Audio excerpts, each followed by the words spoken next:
कारणाने या ठिकाणी स्वागत आपण सर्वांनी केलं पाहिजे। त्यांनी जी सकारात्मक भूमिका घेऊन सहकार क्षेत्र असो आपला कारखाना असो या बाबतीमध्ये मी सदैव तुमच्या बरोबर आहे। जे आश्वासन दिलेलं आहे त्याबद्दल त्यांच्या मी ऋणी आहे, मनपूर्वक त्यांचे आभार या ठिकाणी व्यक्त करतो। आजच्या या गणित हंगामाच्या शुभारंभाला उपस्थित असलेले सहकार मंत्री सन्माननीय बाबासाहेब पाटील,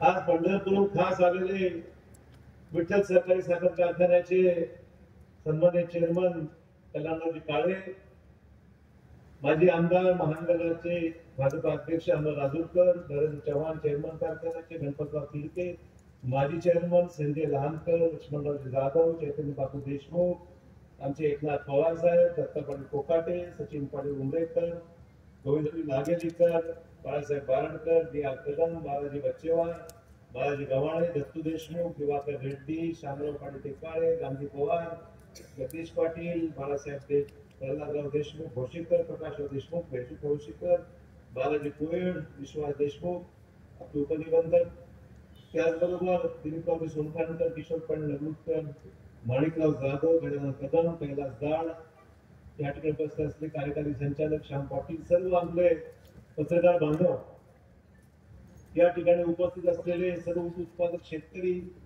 सभासद, संचालक मंडळ, कर्मचारी, अधिकारी, सूत्रसंचालन त्यांनी केलं ते देवराज, बंधू भगिनी आणि सहकारी मित्र, आज दिवाळी काल झाली, दिवाळीचे अजून 2 दिवस आहेत। 2 दिवस शुक्रवार शनिवार रविवार असल्यामुळे दिवाळी अजून 3 दिवस चालणार याची मला जाणीव आहे।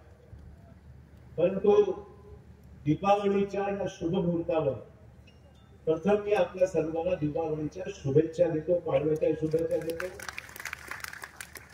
त्याचबरोबर गणित हंगाम शेतकऱ्याच्या जीवनामध्ये उभं असलेल्या पिकाला आमचं पीक आणि त्यामुळे मला खात्री आहे की महाराष्ट्र सहकार विभाग एक अनुभवी नेतृत्वाच्या हाती आहे, ज्यांनी स्वतः कारखाना चालवला आहे, स्वतः राजकीय क्षेत्र सांभाळलेलं आहे, नागपूर सारख्या प्रगल्भ भाग आहे, आणि ज्यांनी मला सांभाळण्याचं काम त्या काळात केलं ते अहमदपूरचे आमदार बाळासाहेब पाटील।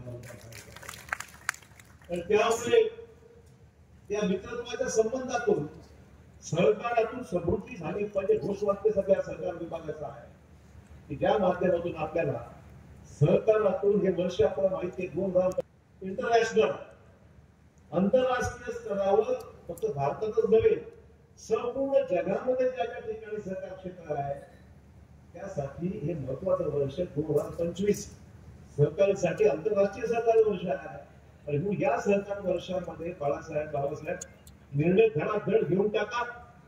सहकार क्षेत्र हे लोकांच्या मालकीचं सहकार क्षेत्र आहे, सहकारी सभासद त्याचे आहेत, सभासदाचं हित, जनतेचं हित, आणि आगामी काळामध्ये सहकार क्षेत्रामध्ये काय नवीन करता येईल आपल्याला या बाबतीमध्ये आपण सखोल विचार करू, धोरणात्मक निर्णय धडाधड घेतले पाहिजेत। मी तुम्हाला आग्रहाची विनंती करत आहे, चांगले निर्णय घ्या, दूरदृष्टी ठेवून विचार करा।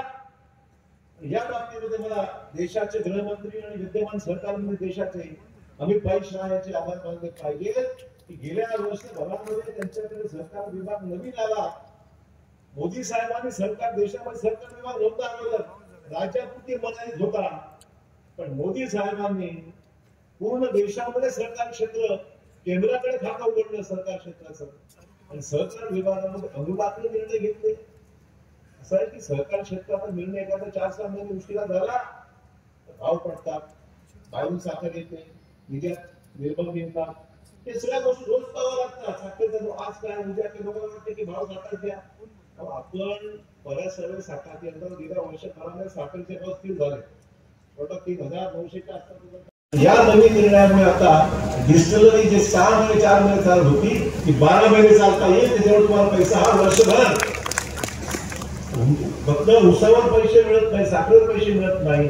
आता इथेनॉलचा भाव जो चांगला दिलाय 63 रुपये 73 रुपये या पद्धतीने आगामी काळामध्ये हे सगळे चांगले धोरणात्मक निर्णय घेतले आणि वेळेवर घेतले त्याचा फायदा आपल्याला शुगर इंडस्ट्रीला, साखर कारखानदारीला चांगल्या पद्धतीने मिळू लागलेला आहे. मित्रांनो, बाबासाहेब उल्लेख केला की पाऊस जास्त त्यांच्याकडे लातूरला झाला, नांदेडला झाला, परभणी, हिंगोली, मराठवाड्याच्या सर्व जिल्ह्यामध्ये एवढा पाऊस झाला की कधी एवढा पाऊस आम्ही अनुभवला नव्हता, पाहिला नव्हता. आणि गावामध्ये 10 फूट 15 फूट पाऊस पाणी वर गेलेलं अशी परिस्थिती झाली.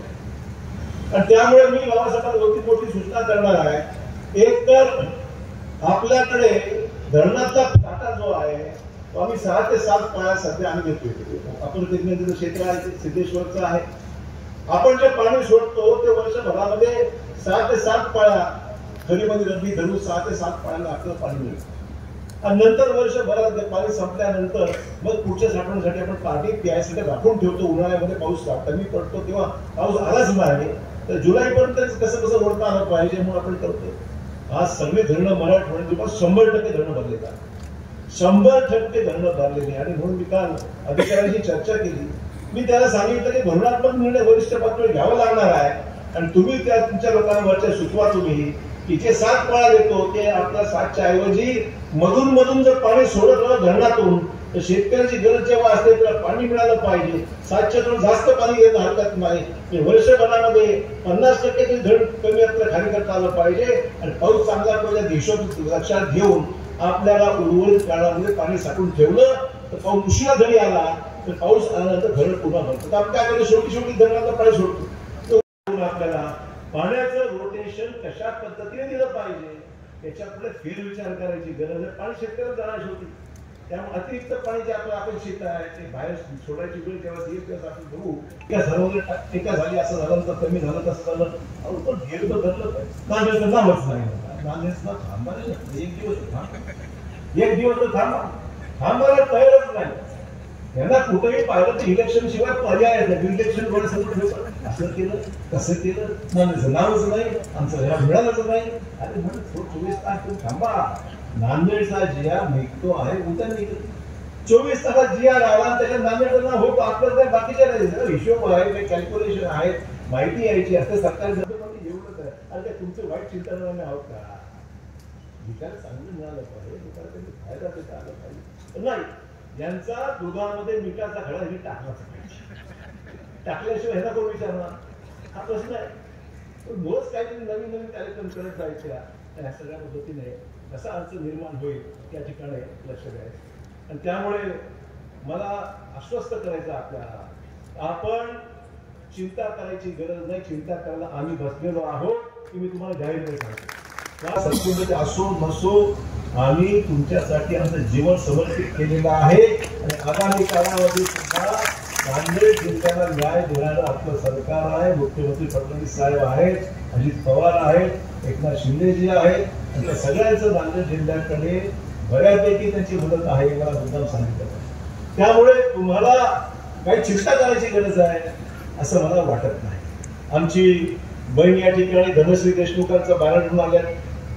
त्या मला अशी भेटल्या आणि त्यांनी मला सांगितलं की साहेब मी हळदीपासून काही तयार करते, काही आम्ही हळदीच्या प्रक्रिया करतो, नारळातून साखर काढण्याचं, नारळातून आपण नारळाच्या दुधापासून साखर काही निर्माण करते. बारडची आमची राणाची ही मुलगी आहे, पुण्यामध्ये न्यूट्रिशनिस्ट म्हणून काम करते आहे. आणि नांदेडच्या शेतकऱ्यांचा माल विकत घेऊन वेगवेगळे पदार्थ, मी मगाशी तिची पॅकिंग पाहिली.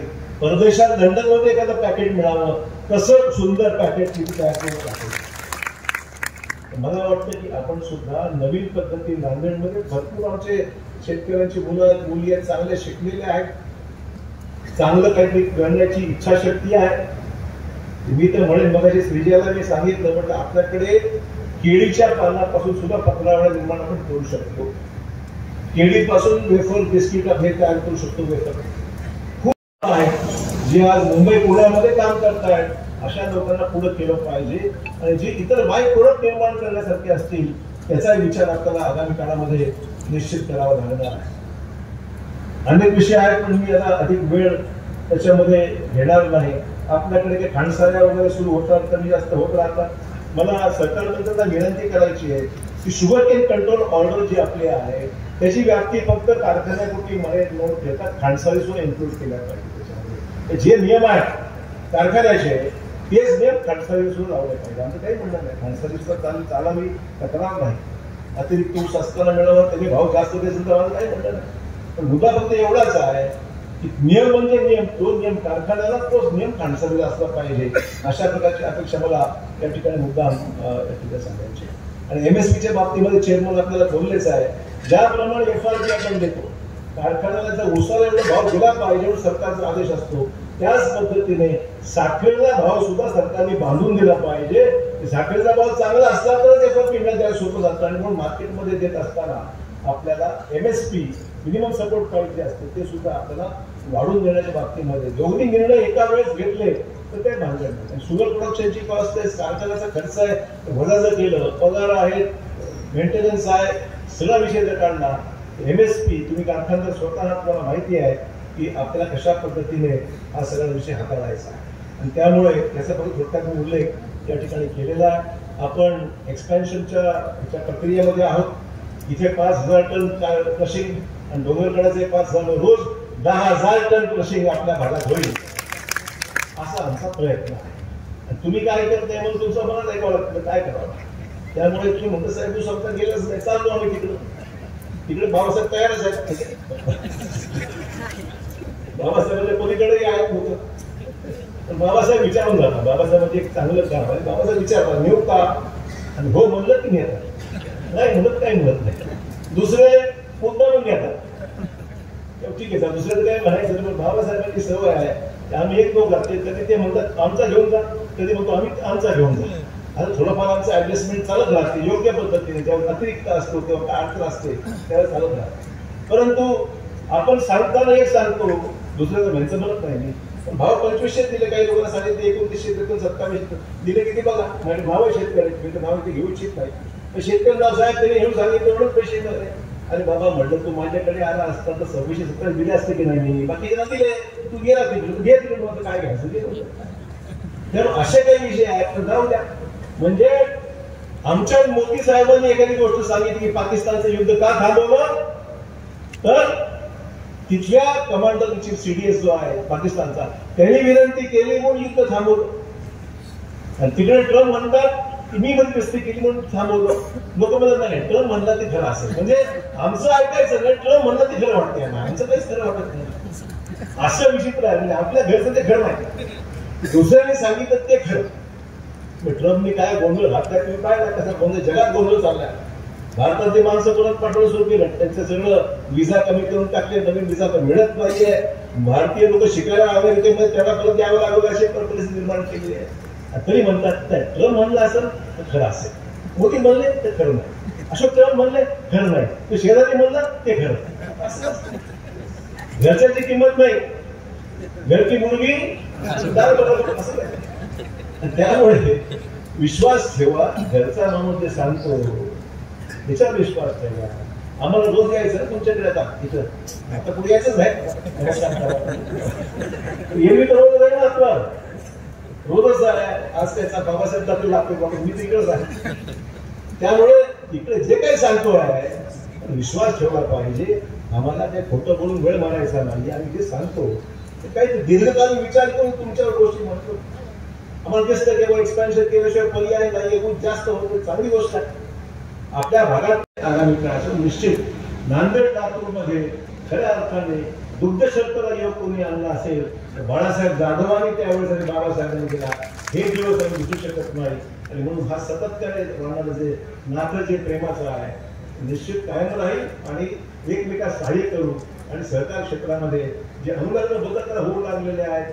शेवटचा विषय सुद्धा कानावर घालायचा, बाबासाहेब तुम्ही आता हे विषय मुख्यमंत्र्यांकडे तुमचा विषय डायरेक्टली जरी नसला तरी इंडस्ट्री डिपार्टमेंटचा, उद्योग विभागाचा, पूर्वी मराठवाड्यामध्ये गुंतवणूक केल्यानंतर 100% परतावा ज्या जिल्ह्यात उद्योग नाही, नो इंडस्ट्री डिस्ट्रिक्ट ज्याला म्हणतो, जे नो इंडस्ट्री डिस्ट्रिक्ट म्हणजे पुढे हिंगोली हे NID मध्ये पकडले आहेत, नो इंडस्ट्री डिस्ट्रिक्ट.